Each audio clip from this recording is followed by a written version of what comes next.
개척학교를 통해 수많은 초교파 목회자들을 교회 개척의 일꾼으로 양성해오고 있으며 여의도 순복음교회 당회장 이영우 목사님의 관심, 재단법인 순복음성교회 이사장 목사 이영훈.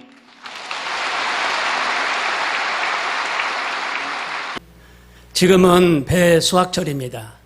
아는 지인께서 배 농원을 운영하고 계시는데 그 배 맛이 얼마나 맛있는지 몰라요. 참 맛있어요. 비결이 뭡니까 물어봤더니 다른 배밭은 인공 수정을 한다는 겁니다. 물론 안 하는 데도 있겠지만, 그런데 여기는 인공 수정 안 한대요. 그냥 벌들이 날라와 가지고 꽃가루를 묻혀서 그냥 수정이 되는데 그 배가 그렇게 맛있대요. 일손이 없어서 인공수정도 못하지만 인공수정 안 하고 자연수정으로 얻은 그 배맛은 맛있다는 겁니다. 예수님께서도 말씀하시기를 나는 참 포도나무요 내 아버지는 농부라고 말씀하셨어요. 내게 붙어있어 열매를 맺지 아니하는 가지는 아버지께서 그것을 제거해버리고 무릇 열매를 맺는 가지는 더 열매를 맺게 하려 하여 그것을 깨끗하게 하시느니라. 내 아버지는 농부라는 겁니다. 예수님은 참 포도나무라는 거예요. 그래서 열매를 많이 맺기를 원하신다는 겁니다. 예수님께서는 날 종려주일 때 성전을 향하여 올라가시는데 베다니를 지나가시는데 시장기가 느껴져서 무화과 나무를 보고 열매를 좀 얻을까 했는데 그 무화과 열매는 크고 숲이 우거졌는데 그 안에 열매가 없었어요. 그래서 이 무화과 나무에게 저주했습니다. 나무 이파리만 무성했지 열매가 없으니까 저주하고 그냥 성전에 들어가시고 그 다음날 나오다 보니까 베드로가 봤는데 무화과 나뭇잎이 말라 비틀어져 버렸어요. 주여, 주님이 어저께 올라가시면서 저주했던 이 무화과 나무가 말라 비틀어졌나이다. 주님이 책망하셨는데 이 나무가 열매를 맺지 못하고 그 무성한 잎이 다 말라 비틀어졌나이다. 예수님께서 열매를 맺기를 원하는데 나는 참 포도나무요 내 아버지는 농부라 말씀하셨어요. 열매를 맺되 더 맺기를 원하시고 좋은 열매를 맺게 하기를 원하시는 분이 그 하나님이십니다. 그리고 예수께서는 또 자신을 포도나무라고 말씀하시면서 아버지는 포도원의 농부라고 말씀하십니다. 포도나무 가지가 포도나무에게 붙어 있어야만 열매를 맺는다는 거예요. 우리 전능하신 하나님 아버지는 농부라는 거예요, 농부. 그래서 이 포도나무도 많은 열매를 맺기를 원하신다는 겁니다. 그래서 많은 열매를 맺으려면 포도나무이신 이 예수님께 붙어 있어야 된다. 힘들고 어려울수록 더욱더 가까이 예수님께 붙어 계시고 더욱더 말씀을 사모하면서 기도하면서 나갈 때에 하나님은 그의 삶 가운데 열매를 주시겠다라고 말씀하셨어요. 포도나무에 붙어 있지 않는 가지는 잘라버리겠다라고 말씀하셨고 그래서 그 가지는 땔감으로밖에 사용할 수 없다라고 말씀하셨습니다. 그래서 여기에 거하지 않는 가지들은 열매를 얻을 수가 없다라는 겁니다. 포도나무는 어떤 건축 재료로도 사용할 수가 없어요. 뒤틀리고 삐뚤어져 있기 때문에. 그리고 단단하지 못해서 건축 재료로도 사용할 수가 없어요. 그릇을 걸어놓는 못으로도 사용할 수 없다라고 성경은 말하고 있어요. 열매입니다. 오로지 포도나무의 의무는 열매를 맺는 거예요. 맛있는 열매를 맺어서 주인을 즐겁게 하는 것. 이것이 포도나무의 사명이라는 겁니다. 아까 기도 제목에도 말했듯이 우리 처형의 시부모님이 돌아가셔서 92세의 향수 가운데 삶을 사시다가 돌아가셨는데 그렇게 불신자로 그래서 우리 성경을 들여다보면 몇 가지 열매가 있는데 신령한 열매를 맺기를 원하십니다. 마태복음 3장 7절에 보니까 요한이 많은 바리새인들과 사두개인들이 세례 베푸는 대로 오는 것을 보고 이르되 독사의 자식들아 누가 너희를 가르쳐 임박한 진노를 피하라 하더냐. 그러므로 회개에 합당한 열매를 맺고, 신령한 열매는 회개할 때 열매를 맺는 거예요. 회개에 합당한 열매를 맺으라는 겁니다. 이 회개에 합당한 열매를 맺지 않으면 신령한 은혜를 받을 수가 없어요. 세례 요한이 선포한 내용은요, 회개하는 겁니다. 하말티한테 돌이키는 걸 말해요. 하나님께 돌아오는 걸 말합니다. 돌아와야 돼요. 회개 열매를 맺어야 됩니다. 회개 열매를 맺어야 돼요. 변화된 삶을 살아야 됩니다. 의로운 삶을 말합니다. 그래야만이 합당한 열매를 맺는다는 겁니다. 또 거룩함에 이르는 열매를 맺어야 돼요. 로마서 6장 21절에 너희가 그때에 무슨 열매를 맺었는지 이제는 너희가 그 일을 부끄러워하나니 이는 그 마지막에 사망이라. 그러나 이제는 너희가 죄로부터 해방되고 하나님이 종이 되어 거룩함에 이르는 열매를 맺었으니 라고 말씀하십니다. 거룩함의 열매를 맺어야 돼요. 거룩함에 이르는 열매, 성화된 열매를 말합니다. 바울이 성화의 열매를 맺도록 성도들에게 호소하고 있는 걸 알 수가 있어요. 거룩함이 있으면 어렵으면 안 돼요. 거룩함이 있어야 돼요.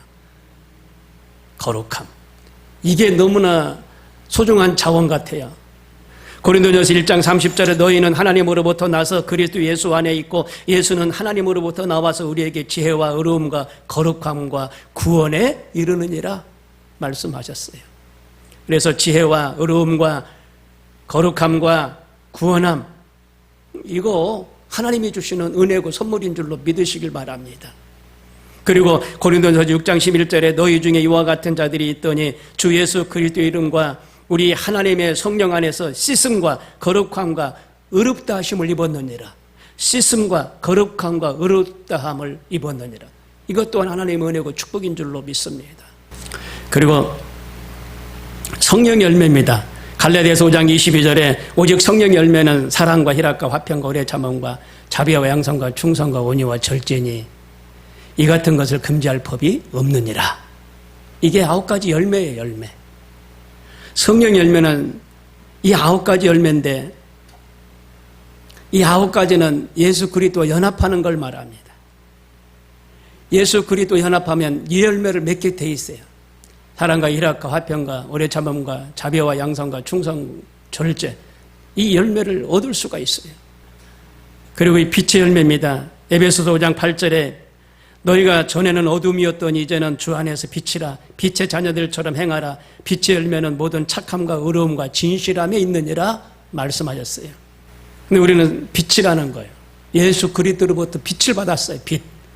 어둠하고는 짝할 수가 없어요. 어둠이 물러가게 돼 있거든요. 빛.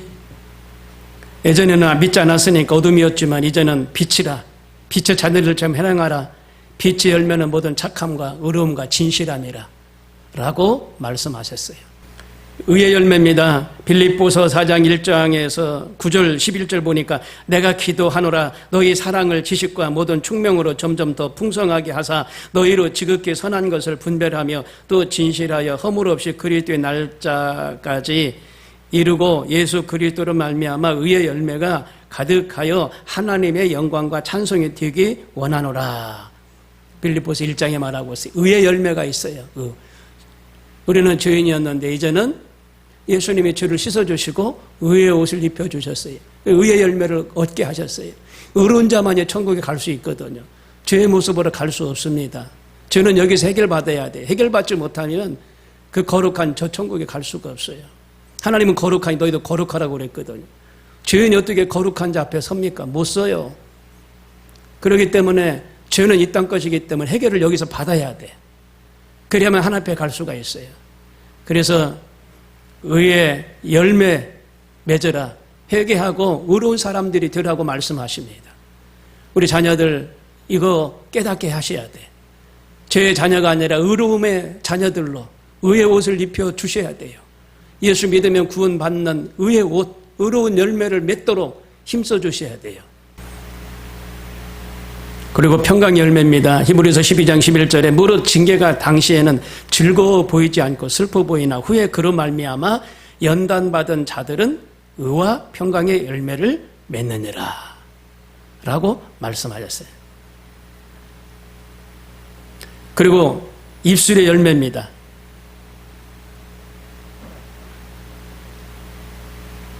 이영은 목사님께서 지난주 조영기 목사님 2주년 기념 예배 때 말씀하신 것은 조영기 목사님의 평상시 말씀하신 그 내용을 말씀하시는데 사람들은 뭐 못해서 죽겠다, 잘해서 죽겠다, 배고파 죽겠다, 잘 먹어서 죽겠다, 죽겠다 그러는데 죽겠다라는 말을 하지 말라는 거예요. 이 입술을 잘 관리하시고 죽겠다라는 말을 절대 하지 말라는 거예요. 못 먹어 죽겠다, 잘 먹어 죽겠다, 잘 살아서 죽겠다. 이 말이 얼마나 중요한지 몰라요. 이 입술의 열매, 입술의 열매. 이게 참 중요합니다. 그 다음에 추수의 열매입니다. 잠언서 3장 9절에 보니까 내 재물과 내 소산물에 처음 익은 열매로 여호와를 공경하라. 그리하면 내 창고가 가득히 차고 내 포도즙 틀에 새 포도즙이 넘치리라. 맥주절 때 보니까 출애굽기 23장 16절에 이는 내가 수고하여 밭에 뿌린 것에 첫 열매를 거둠이니라. 수장절을 지키라. 이는 내가 수고하여 이룬 것을 연말에 밭에서부터 거두어 저장함이니라. 내 모든 남자는 매년 3번씩 주 여호와께 보일지니라. 너는 내 제물의 피를 유교병과 함께 드리지 말며 내 절기 제물의 기름을 아침까지 남겨두지 말지니라. 내 토지에서 처음 거둔 열매에 가장 좋은 것을 가져다가 너의 하나님 여호와의 전에 드릴지니라. 추수의 열매입니다. 추수의 열매, 7.7절이나 장막절, 오순절, 이 절기가 다 있잖아요. 하나님 앞에 나갈 때 그냥 나가지 않더라고요. 전부 다 수확을 가지고 나가는 거예요. 그리고 하나님을 예배하고 기념하는 거예요. 출애굽했었던 것을 기념하고, 가나안 땅에 들어간 것을 기념하고, 기념절기 그냥 가지 않아. 뭐라도 가지고 가. 하나님 앞에 곡식이든 양이든 소든 모양에 있는 것들을 가지고 가더라니까요. 그래서 보면 추수의 열매를 하나님이 맺기를 원하셔요. 우리도 하나님 앞에 와서 하나님이 주신 뇌물을 드리고 하는데 그런 것들을 하나님이 보고 원하셔요. 이게 바로 추수의 열매입니다. 7.7절 처음 익은 열매를 드리는 날에 너희가 여호와께 새 조제를 드릴 때에도 성의로 모일 것이요 아무 일도 하지 말 것이며 그것들을 드릴 것이니라. 해마다 우리 토지 소산의 만물과 각종 과목의 첫 열매를 여호와의 전에 드리기로 하였고 또 우리의 맏아들과 가축의 처음 난 것과 소와 양의 처음 난 것을 율법에 기록된 대로 우리 하나님의 전으로 가져다가 우리 하나님의 전에서 섬기는 제사장들에게 주고 또 처음 익은 밀의 가루와 거제물과 각종 과목의 열매와 새 포도주와 기름을 제사장들에게로 가져다가 우리 하나님의 전에 여러 방에 두고 여호와께서 말씀하시되 너희의 무수한 재물이 내게 무엇이 유익하뇨? 나는 순양의 번제와 살찐 짐승의 기름이 배불렀고 나는 수송아지나 어린 양이나 순념수의 피를 기뻐하지 아니하노라 라고 이사야 1장 11절 말씀하고 있어요. 예수님도 우리에게 많은 열매를 맺길 원해요. 이 전도의 열매, 영혼을 구원할 때 많은 열매를 하나님이 주셔요. 문영혼들을 옳은 대로 옳게 하는 자들은 하늘나라의 별빛과 같이 빛나게 하리라 말씀하셨어요. 그러므로 영혼들을 구원하는 데 많은 열매를 맺도록 우리는 힘써야 돼요. 영혼 구원에 힘써야 돼요.